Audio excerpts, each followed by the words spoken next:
तो जैसा कि पिछले एपिसोड में हम लोगों ने देखा था कि शॉ चैन बाकी सारे लोगों के साथ में उस घोस्ट सिटी के अंदर पहुंच जाता है जहां पर बहुत सारे घोस्ट स्पिरिट मौजूद होते हैं। वहां पर अचानक बहुत सारी ऐसी स्पिरिट्स आ जाती हैं जो कि उन लोगों पर हमला करना शुरू कर देती हैं, जिसकी वजह से वो लोग उनसे बचकर वहां से भागना शुरू कर देते हैं। जहां वे सभी भागते भागते एक ऐसे मॉन्यूमेंट के करीब चले गए थे कि जहां पर वो इविल स्पिरिट उनका पीछा करना बंद कर देती हैं। जिसके बाद वो लोग जब आगे की तरफ जाते हैं तो वहां पर उन्हें बहुत सारे एंसेंट कैरेक्टर्स दिखाई देते हैं जिनमें उन्हें कुछ एंसेंट टेक्निक्स दिखाई दे रही होती है। और दूसरी तरफ हमने देखा था कि शॉ चैन उस मॉन्यूमेंट के पास जाता है और कहता है कि ये मॉन्यूमेंट यहाँ पर क्या कर रहा है। जैसे ही वो उसे छूता है तो उसे उस मॉन्यूमेंट के जरिए कुछ बहुत ही खतरनाक टेक्निक्स मिल जाती हैं। बाहर आने के बाद उन्हें वहां पर स्वॉर्ड डीमन दिखाई देता है जो कि वहां पर मौजूद बहुत सारे घोस्ट गार्डियंस को मार रहा होता है। ये देखकर वो लोग भी हैरान हो जाते हैं कि आखिर स्वॉर्ड डीमन यहाँ पर क्या कर रहा है। स्वॉर्ड डीमन अपने आसपास आने वाले जितने भी घोस्ट सोल्जर्स होते हैं वो उन्हें मारना शुरू कर देता है। ऐसा इसीलिए हो रहा था क्योंकि वो सारे के सारे स्वॉर्ड डीमन को एक इविल स्पिरिट या फिर कोई इविल मॉन्स्टर समझ रहे थे, जिसकी वजह से वो सारे के सारे गार्डियंस उसे मारने के पीछे पड़े हुए थे। मगर स्वॉर्ड डीमन बहुत ही आसानी से उन्हें एक एक करके मारना शुरू करता है और अपने एक ही सोल्ड अटैक के साथ एक जोरदार एनर्जी ब्लो अटैक करता है जिससे वो उन सबको ही खत्म कर देता है। फिर अपनी स्वॉर्ड निकालकर वो सामने की तरफ देखता है तो उसे वहां पर शॉ चैन और बाकी सारे लोग दिखाई देते हैं। जिसके बाद वो अपनी स्वॉर्ड को घसीटते हुए आहिस्ता आहिस्ता उनके करीब आता है और उन लोगों से कहता है कि क्या तुम लोगों ने यहाँ पर किसी एक व्हाइट ड्रेस वाली लड़की को देखा है जिसके पास एक व्हाइट जेड स्वॉर्ड है। इतना कहने की ही देर थी कि अचानक से पीछे से एक और घोस्ट गार्डियन उस पर आकर हमला करता है। तो स्वॉर्ड डीमन अपनी स्वॉर्ड उसकी बॉडी के अंदर घुसा देता है और उससे कहता है कि तुम बिल्कुल बेकार लोग हो, तुम मेरा कुछ भी नहीं बिगाड़ सकते। ये कहकर वो उस घोस्ट गार्डियन को भी खत्म कर देता है, जिसकी वजह से वहां पे मौजूद जितने भी गार्डियंस थे सारे के सारे खत्म हो गए थे। अब स्वॉर्ड डीमन शॉ चैन और बाकी लोगों को कमजोर समझकर वहां से उन्हें इग्नोर करते हुए चला जाता है। मगर हमें दिखाया जाता है कि वहां पर यजेन उसे देखकर बहुत ज्यादा गुस्से में आ गया था क्योंकि स्वॉर्ड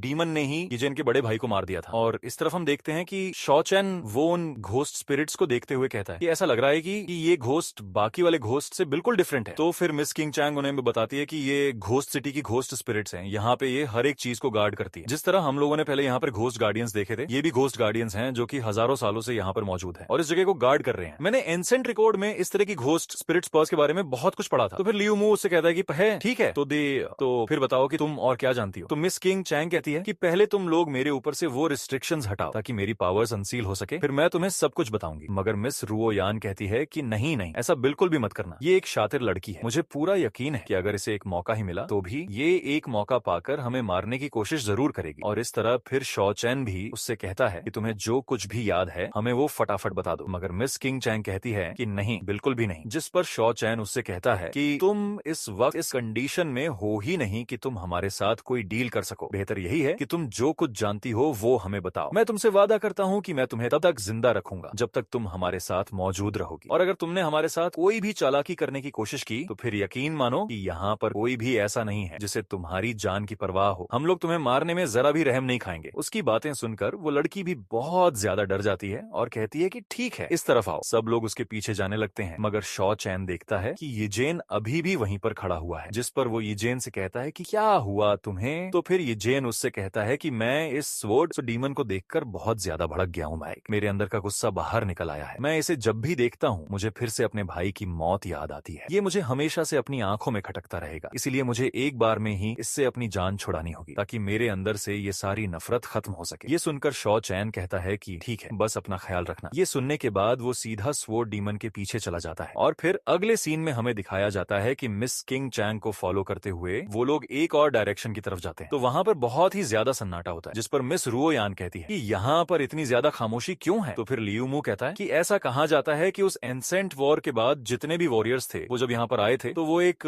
डेथ ओरा में फंस गए थे, जिसकी वजह से वो सारे के सारे उस डेथ ओरा में इविल स्पिरिट्स का फॉर्म ले लेते हैं। और कहा जाता है कि वो लोग एंसेंट वॉर टाइम से लेकर अब तक यहाँ पर मौजूद हैं। उनके बारे में एक और चीज ज्यादा फेमस है और वो ये है कि वो लिविंग बीइंग्स को खाते हैं, चाहे वो कोई इंसान हो, जानवर हो या फिर किसी तरह का भी कोई क्रीचर क्यों ना हो। वो उसे कच्चा चबा जाते हैं और उनकी बॉडी से सारा का सारा एसेंस भी एब्जॉर्ब कर लेते हैं। ये बातें अब उन्हें और भी ज्यादा डराने लगी थी, जिसकी वजह से वो लोग अपने आसपास देखते हैं कि वहां से अचानक से एक इविल स्पिरिट्स निकलकर कहीं पर भागी थी, जिस पर वो लोग भी काफी हैरान होते हैं। मगर हमें दिखाया जाता है कि वो इविल स्पिरिट्स नीचे आते हुए बहुत ही तेजी से मिस किंग चैंग और मिस रुओ यान पर हमला करते हुए उन्हें पकड़कर अपने साथ ले जाता है, जिस पर वो लोग भी बिल्कुल हके बक्के रह जाते हैं। और फिर शॉ चैन कहता है कि हमें उन्हें बचाना होगा। ये कहने के बाद हम लोग कोको को देखते हैं। वो फौरन से स्पीडी के साथ भागते हुए उनका पीछा करता है, मगर वो डीमन बहुत ही तेजी से वहां से निकल गया था। मगर जैसे तैसे कोको भी उसका पीछा करते हुए उन लोगों को सीधा उसी डायरेक्शन की तरफ लेकर जा रहा होता है। कोको को वहां पर पैरों के निशान भी दिखाई देते हैं, जिसे वो बहुत ही आसानी से फॉलो कर रही होती है। और इस तरफ वो लोग कोको का पीछा करते करते एक ऐसी जगह आ पहुंचते हैं जहां पर बहुत सारी चैन्स लटकी हुई होती हैं और वहां से बहुत सारे पेपर स्पेल्स नीचे गिर रहे होते हैं। ये देखकर वो लोग भी बहुत ज्यादा परेशान होते हैं कि यहाँ का एनवायरनमेंट बहुत ही ज्यादा अजीब तरह का है। उन्हें समझ में नहीं आ रहा था कि अब उन्हें यहाँ से आगे किस तरफ जाना है, और ऊपर से स्पेल्स नीचे गिरते ही जा रहे होते हैं। इतने में अचानक वो जगह चारों तरफ से बंद हो जाती है, उसके दरवाजे लॉक हो जाते हैं और वो सब लोग समझ जाते हैं कि यहाँ पर किसी ने उन्हें ट्रैप किया है। और शॉ चैन सब लोगों से कहता है कि यहाँ पे किसी भी चीज को छेड़ना मत। इतना कहने की ही देर थी कि वहां पर एक दरवाजा खुलता है और उस दरवाजे के अंदर से एक कॉफिन बाहर आता है। उस कॉफिन के चारों तरफ से चैन्स लिपटी हुई होती हैं और वो अपने आप ही हवा में उड़ रहा था। उस कॉफिन के अंदर से कोको को काफी ज्यादा एविल एनर्जी फील हो रही होती है और वो कॉफिन अपने आप ही उनके सामने आकर अपने आप ही हवा में ऊपर ही सीधा खड़ा हो जाता है। और देखते ही देखते उस कॉफिन के अंदर से चैन्स खुलना शुरू होती है। और इस तरफ शॉ चैन कहता है कि ये जरूर वही इविल घोस्ट डीमन है, इसीलिए सब लोग जरा संभल कर रहना। जिस घोस्ट डीमन ने मिस किंग चैंग और मिस रुओ यान को पकड़ा है, ये जरूर उनमें से ही एक है। वो अपने स्केलेटन दोस्तों से और कोको से कहता है कि तुम लोग फौरन से इस पैलेस के अंदर जाओ और जाकर मिस किंग चैंग और मिस रुओ यान को ढूंढो, जब तक हम लोग इस डीमन को कुछ देर तक होल्ड कर लेते हैं। और दूसरी तरफ हमें उस कॉफिन को दिखाया जाता है। वो चैन्स खुलना शुरू हो गई थी और अचानक से एक जोरदार धमाके के साथ वो चैन्स अपने आप ही टूट जाती है और उसके अंदर से फिर एक घोस्ट डीमन बाहर निकलता है, जो कि आहिस्ता आहिस्ता बाहर आता है। तो हमें दिखाया जाता है कि वो बाकी घोस्ट डीमन से बिल्कुल डिफरेंट होता है। और शॉ चैन कहता है कि ऐसा लग रहा है कि शायद ये कोई एंसेंट वॉर इविल स्पिरिट्स है। हमें दिखाया जाता है कि वो डीमन जैसे ही हमला करने के लिए आता है तो शॉ चैन अपनी एक एनर्जी अटैक के साथ उसे एक ही बार में खत्म कर देता है और अपने दोस्तों से कहता है कि जल्दी से भागो यहाँ से। मगर वो इविल स्पिरिट्स दोबारा से अपनी एनर्जी को एक जगह इकट्ठा करके अपना शेप दोबारा से जनरेट कर लेती है और दोबारा से शॉ चैन पर हमला करने आती है। तो शॉ चैन अपनी शील्ड्स के जरिए उसे अपने करीब तक नहीं आने देता। ये देखते ही वो इविल स्पिरिट्स उन लोगों के ऊपर एक बहुत बड़ा कॉफिन स्टोन थ्रो करती है, जिससे वो सब लोग वहां से पीछे हट जाते हैं और लियू मू एक पोर्टल के जरिए बाहर आता है और शॉ चैन से कहता है कि क्या तुम्हें कुछ पता चला, इसकी क्या कमजोरी है। तो शॉ चैन कहता है कि मैं देख रहा हूँ कि इस घोस्ट डीमन के अंदर किसी तरह का कोई एसेंस है ही नहीं, मगर उसके बावजूद भी इसके अटैक बहुत ही ज्यादा ताकतवर है। तो फिर लियू मू कहता है कि ठीक है, तो फिर हमें इसका सोर्स ऑफ पावर ढूंढना होगा। ये कहने के बाद वो इविल स्पिरिट्स जैसे ही उन लोगों के ऊपर वो कॉफिन स्टोन थ्रो करने वाली होती है तो लियू मू पीछे से आकर उस पर अपने उस वेपन के साथ हमला करता है। मगर हमें दिखाया जाता है कि उस डीमन को उससे कोई भी फर्क नहीं पड़ता, बल्कि वो तो उल्टा लियू मू की एनर्जी काफी तेजी के साथ एब्जॉर्ब करना शुरू कर देता है। ये देखकर तो शॉ चैन भी हैरान हो जाता है और दूसरी तरफ हम देखते हैं कि लियू मू वापस से अपने पोर्टल के जरिए वहां से गायब हो जाता है और उस इविल स्पिरिट्स के हाथ से वो कॉफिन स्टोन भी नीचे गिर जाता है। और यार इतने में फिर शॉ चैन मौका देखते ही अब अपनी स्पिरिचुअल ब्लेड्स का अटैक करते हुए उस इविल स्पिरिट्स को फिर से खत्म कर देता। मगर उस इविल स्पिरिट के ऊपर मौजूद वो स्पिरिचुअल क्लॉथ ऊपर घूमते हुए उसके सोल को दोबारा से इकट्ठा करना शुरू कर देता है, जिसकी वजह से वो इविल स्पिरिट दोबारा से जिंदा हो जाती है। ये देखने के बाद लियू मू फिर उस पर अपनी एक और सीलिंग पावर्स का इस्तेमाल करते हुए उसे एक जगह लॉक करने की कोशिश करता है, जिससे वो इविल स्पिरिट टकराते ही एक जगह फंस जाती है और उसके चारों तरफ मौजूद फॉर्मेशंस अपने अंदर से चेन रिलीज करती हैं, जिससे लियू मू उसे एक जगह ट्रैप कर लेता है और वो इविल स्पिरिट खुद को नहीं छुड़ा पाती। ये देखने के बाद शॉ चैन उसका काम तमाम करने के लिए फौरन से अपनी इंपीरियल स्टार स्वॉर्ड बाहर निकाल लेता है और कहता है कि इसे अब एक ही अटैक में खत्म करना होगा। ये कहने के बाद वो अपना स्वॉर्ड लेकर बहुत ही तेजी से उसके बिल्कुल पास आ जाता है और अपनी स्वॉर्ड से अटैक करते हुए उसे सीधा उसके माथे में घुसा देता है, जिससे वो इविल स्पिरिट फौरन से वहां पर एक धमाके के साथ खत्म हो जाती है और वापस से अपने उसी कॉफिन के अंदर चली जाती है। ये देखने के बाद वो सब लोग समझते हैं कि शायद यह खेल अब खत्म हो जाएगा, मगर अचानक से स्पिरिचुअल क्लॉथ दोबारा से एक्टिवेट होता है और उस घोस्ट की सोल एनर्जी को फिर से जनरेट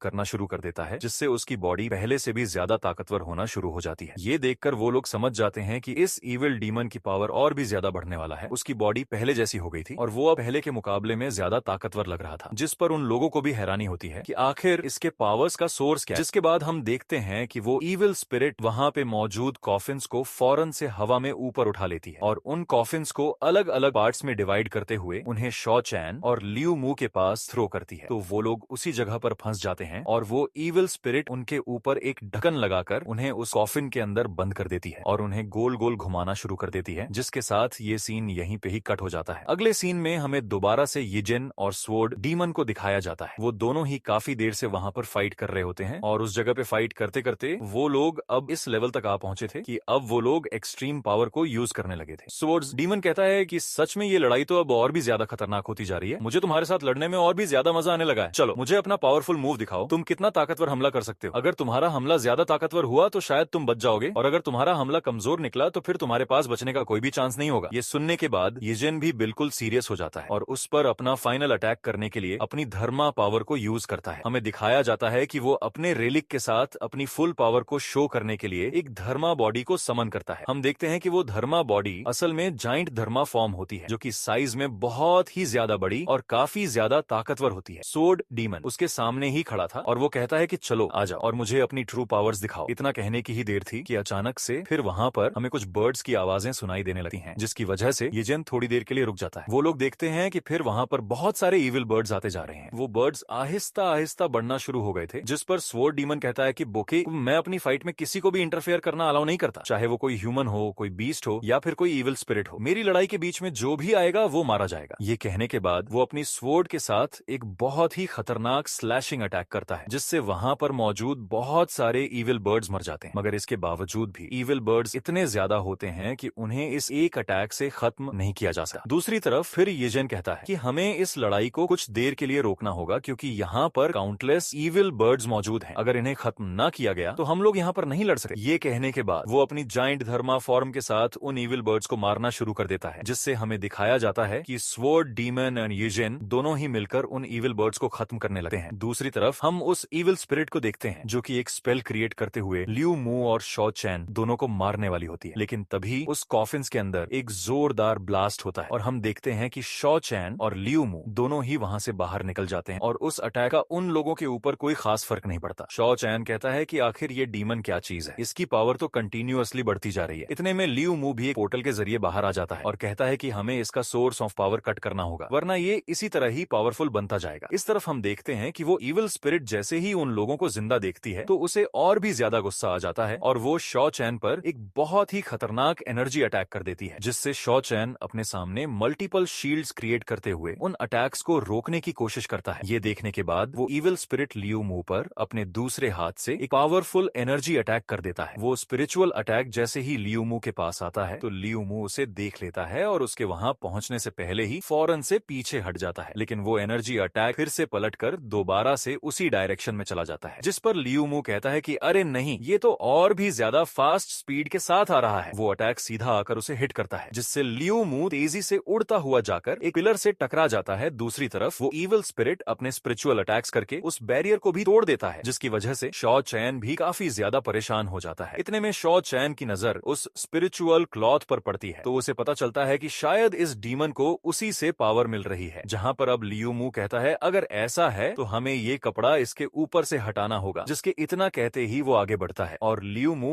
अपनी पोर्टल टेक्निक के जरिए बहुत ही आसानी से वहां से निकलता जाता है और उसके हर एक एनर्जी अटैक्स को भी आसानी से डॉज करता जाता है। मगर जैसे जैसे वो उसके करीब जाता है तो वो उसके करीब पहुंचकर एक जोरदार एनर्जी अटैक करने की कोशिश करता है, मगर वो इविल स्पिरिट उसके अटैक से बचते जा रहा था। ये देखने के बाद अब वो उस इविल स्पिरिट के ऊपर आते ही एक जोरदार स्पिरिचुअल पाम अटैक करता है, जिससे उस इविल स्पिरिट को काफी ज्यादा तकलीफ होती है, मगर वो अभी तक नीचे नहीं गिरा था। वो वहीं पर ही खड़ा रहता है, बल्कि लियू मू को खुद ही वहां से पीछे हटना पड़ता है। इस तरफ शॉ चैन देखता है कि उस स्पिरिचुअल पाम अटैक की वजह से उस इविल स्पिरिट का ध्यान भटक गया है, जहां पर अब शॉ चैन इसी मौके का फायदा उठाते हुए वो फौरन से अपनी इंपीरियल स्टार स्वॉर्ड को बाहर निकाल लेता है और बहुत ही तेजी से उसके पास जाते हुए उस पर हमला करने के लिए जैसे ही वॉर करता है तो वो इविल स्पिरिट अपना हाथ आगे ले आता है, जिसकी वजह से वो स्वॉर्ड उसके हाथ के आर पार हो जाती है। मगर उस इविल स्पिरिट को इससे कोई फर्क नहीं पड़ता। वो उस स्वॉर्ड को शॉ चैन से छीन लेता है और उस पर स्लैश अटैक करते हुए उसे उठाकर वहां से दूर फेंक देता है, जिसके बाद शॉ चैन देखता है कि वो इविल स्पिरिट बहुत ही तेजी से उसके पास आने लगी है और इतने में जैसे ही वो उसके पास आती है तो शॉ चैन उसका हाथ पकड़ लेता है, क्योंकि उसके हाथ की नुकीली उंगलियां शॉ चैन के गले के अंदर जाने वाली थी, मगर शॉ चैन ने उसे कुछ देर के लिए होल्ड किया हुआ था। इतने में जब लियू मू ये देखता है तो वो उस इविल स्पिरिट के ऊपर से उस स्पिरिचुअल क्लॉथ को उतारने के लिए फौरन से उसके पीछे आकर उस कपड़े को पकड़कर जैसे ही खींचता है तो उसे फील होता है कि वो कपड़ा काफी ज्यादा मजबूत है। वो इविल स्पिरिट जब ये देखता है कि एक बंदा उसके आगे है और एक बंदा उसके पीछे है, तो वो लियू मू को छोड़कर शॉ चैन को मारने के लिए प्रिपेयर करता है और उसे मारने के लिए अपना जोर लगाना शुरू कर देती है। इतने में हमें दिखाया जाता है कि वहां पे कोको आ जाता है और वो बहुत ही तेजी से आते हुए एक बबल का इस्तेमाल करता है, जिससे वो इविल स्पिरिट की बॉडी को वहां पर लॉक कर देता है और फिर शॉ चैन बहुत ही आसानी से वहां से निकल जाता है। फिर वे सारे के सारे एक साथ मिलकर उस क्लॉथ को उस बॉडी से उतारने की कोशिश करते हैं, मगर उसके बावजूद भी वो इविल स्पिरिट उस क्लॉथ को उतारने के लिए तैयार नहीं थी। ये देखने के बाद कोको दोबारा से उसके बॉडी के पास जाती है और दोबारा से अपने बबल का इस्तेमाल करते हुए उस घोस्ट बॉडी को दोबारा से लॉक कर देती है, जिसके बाद शॉ चैन अपनी स्वॉर्ड को उस इविल बॉडी के हाथ से निकालते हुए फौरन से उसके ऊपर चला जाता है। ये देखने के बाद वो इविल स्पिरिट अपनी एनर्जी को कई गुना बढ़ा देती है, जिसके साथ साथ वो वहां पर मौजूद स्पिरिचुअल क्लॉथ से सब लोगों की एनर्जी को एब्जॉर्ब करते हुए खुद को उससे छुड़ा लेती है। मगर इतने में शॉ चैन उसके ऊपर आ गया था और उसने एक जोरदार स्वॉर्ड अटैक के साथ उस इविल स्पिरिट के सिर को धड़ से अलग कर दिया था, जिसकी वजह से वो इविल स्पिरिट हमेशा के लिए खत्म हो जाती है और उसकी बॉडी भी पूरी तरह से खत्म हो जाती है। जिसके बाद लियू मू कहता है, इस सिटी में तो हर एक चीज बहुत ही अजीब तरह की है। सोचा नहीं था कि एक इविल स्पिरिट एक क्लॉथ के साथ इतनी ज्यादा स्ट्रांग बन सकती है। शॉ चैन देखता है कि वो स्केलेटन डीमंस उसी स्पिरिचुअल क्लॉथ को देख रहे हैं, जिस पर वो उनसे कहता है, क्या तुम्हें ये क्लॉथ चाहिए? तो वो लोग कहते हैं, बच्चा नहीं नहीं हमें नहीं चाहिए। तब लियू मू कहता है, बाकी लड़कियां किधर चली गईं? इतना कहने की ही देर थी कि मिस रुओ यान और यान किंग चैंग दोनों ही वहां से वापस आ जाती हैं और कहती हैं, शुक्र है कि उस लिटिल बीस्ट ने आकर हमारी मदद कर दी, जिसकी वजह से हमने उन छोटे मोटे घोस्ट डीमंस से अपनी जान छुड़ा ली। तो शॉ चैन कहता है, ठीक है, हम सब लोग जिंदा हैं और एक साथ हैं, तो हमें एक दूसरे की मदद जरूर करनी चाहिए। ये जगह काफी ज्यादा खतरनाक है, हमें यहाँ से जल्द निकल जाना चाहिए। यह कहने के बाद वो लोग वहाँ से एक और हॉल का दरवाजा खोलते हैं और कहते हैं, इस घोस्ट सिटी में जो कुछ भी है वो बहुत ही ज्यादा खतरनाक है। ये कहने के बाद वो लोग वहाँ से एक और स्ट्रीट की तरफ चले जाते हैं और दूसरी तरफ हम लोग देखते हैं कि प्रिंसेस लीनर अभी भी जिंदा थी और उसी शहर में मौजूद थी जहाँ पर शॉ चैन मौजूद था। वो वहाँ पर घोस्ट डीमंस से अपनी जान बचाकर भाग रही थी और वो घोस्ट डीमंस बहुत सारे होते हैं और अपने स्पीयर्स उसकी तरफ थ्रो कर रहे होते हैं, जिसकी वजह से प्रिंसेस लीनर वहाँ से बचते हुए दूर जाकर गिरती है और वो सारे के सारे घोस्ट डीमंस उसे चारों तरफ से आकर घेर लेते हैं और यहाँ पर प्रिंसेस लीनर बिल्कुल ही अकेली पड़ गई थी। पर इतने में उसकी मदद करने के लिए वहाँ पर वही गोडेस आ जाती है और वहाँ पर आने के बाद वो मिस लीनर से कहती है कि ये जगह बहुत ही ज्यादा खतरनाक है, तुम्हें जाकर अपनी जान बचानी चाहिए। कोई अच्छी सी जगह ढूंढो और वहाँ पर जाकर छुप जाओ जब तक मैं इन घोस्ट डीमंस को खत्म करती हूँ। जो सुनकर तो मिस जाओ लीनर वहाँ से भाग जाती है और वो गोडेस फिर अपने लिटिल पर्पल ड्रैगन के साथ वहाँ पर अपने सामने मौजूद घोस्ट डीमंस पर एक के बाद एक अटैक करना शुरू कर देती है। उसके हर एक अटैक की वजह से वो घोस्ट डीमंस मरते जा रहे थे और देखते ही देखते कुछ ही देर के अंदर वो सारे के सारे घोस्ट डीमंस का सफाया कर देती है। जहाँ दूसरी तरफ हम देखते हैं कि शॉ चैन सब लोगों को लेकर वहाँ से बाहर निकलने की कोशिश कर रहा था और कहता है कि ये पूरा का पूरा सिटी ही इविल स्पिरिट और डीमंस और मॉन्स्टर से भरा पड़ा है। हम लोग नहीं जानते कि आगे और कितने डीमंस और इविल स्पिरिट हैं। इतने में अचानक उसे किसी के भागने की आवाज सुनाई देती है, इसलिए वो सब लोगों से कहता है कि सब लोग फौरन से यहाँ पर रुक जाओ और जरा संभल कर रहना, मुझे किसी की आवाज सुनाई दे रही है। ये कहने की देर थी कि अचानक से फिर मिस लीनर वहाँ से गुजरती है, तो वो उन लोगों को देखकर रुक जाती है और फिर शॉ चैन और मिस लीनर दोनों ही एक दूसरे को देखते हैं तो दोनों ही बिल्कुल हैरान हो जाते हैं और शॉ चैन उससे कहता है कि ऐसा लग रहा है कि जैसे अब तुम्हारी मदद करने के लिए कोई भी तुम्हारे साथ नहीं है, यहाँ तक कि तुम अब अपनी जान तक नहीं बचा पा रही हो। जहाँ पर अब मिस लीनर कहती है कि अगर तुमने मुझे छूने की हिम्मत भी की तो हमारी शूरेन वैली वो तुम्हें कभी भी माफ नहीं करेगी। मगर फिर वहाँ पर लियू रुयान उससे कहती है कि जिस वैली की तुम बात कर रही हो उस वैली की प्रिंसेस तो पहले ही शॉ चैन की गुलाम बन चुकी है। तुम एक खूबसूरत लड़की हो और तुम पता नहीं कहाँ की प्रिंसेस हो, मगर मैं इतना कहना चाहूंगी कि तुम फिलहाल शो ऑफ करना बंद करो। और फिर मिस लीनर किंग चैंग की तरफ देखी है, वो अब बिल्कुल बेबस हो चुकी थी, वो अब उसके लिए कुछ भी नहीं कर सकती। मिस रू यान जाओ लीनर का चेहरा देखते हुए कहती है कि तुम्हारी शक्ल तो काफी अच्छी है, जिसके बाद वो शॉ चैन को कहती है कि ये दिखने में खूबसूरत है, तुम क्यों ना इसे भी अपने साथ अपना गुलाम बना लो। ये सुनकर मिस लीनर अपनी स्वॉर्ड निकालने लगती है तो शॉ चैन गुस्से में अपनी पावर को एक्टिवेट कर लेता है और कहता है कि अगर तुमने यहाँ पर स्वॉर्ड निकालने की हिम्मत भी की तो मैं तुम्हें इस चीज की गारंटी देता हूँ कि तुम बेमौत यही मारी जाओगी। शॉ चैन की पावर्स को देखकर मिस लीनर भी अब थोड़ा सा घबरा जाती है, यहाँ तक कि वो अपने स्वॉर्ड को भी नहीं निकाल पा रही थी। मगर हमें वहाँ पर गोडेस लैन न्यू की आवाज सुनाई देती है, वो भी वहाँ पर आ चुकी थी और उन लोगों से कहती है कि इस वक्त यहाँ पर सिचुएशन बहुत ही ज्यादा क्रिटिकल है और इसीलिए हमें यहाँ पर अब एक साथ मिलकर ही काम करना होगा, क्योंकि हम लोग यहाँ पर आधे दिन से भी ज्यादा टाइम गुजार चुके हैं और हमारे बहुत सारे लोग मारे जा चुके हैं। हमें फिलहाल अपनी नफरत को अलग रखकर एक साथ मिलजुल कर काम करना चाहिए। जिसे देख देखकर तो प्रिंसेस लीनर खुश हो जाती है। इस तरफ वो उन सभी से कहती हैं कि तुम सभी को पता होना चाहिए कि यदि हम इसी तरह आपस में लड़ते रहेंगे तो हम कभी भी यहाँ से बचकर नहीं निकल पाएंगे। जिसे देखकर तो शॉ चैन मन में कहने लगा है इस लड़की के साथ ड्रैगन किंग भी है, और ऊपर से ऐसा लग रहा है जैसे कि ये लड़की जाऊ लीनर को भी जानती है। मगर ये कौन हो सकती है, ये कहने के साथ ही ये एपिसोड यहीं पर ही खत्म होता है।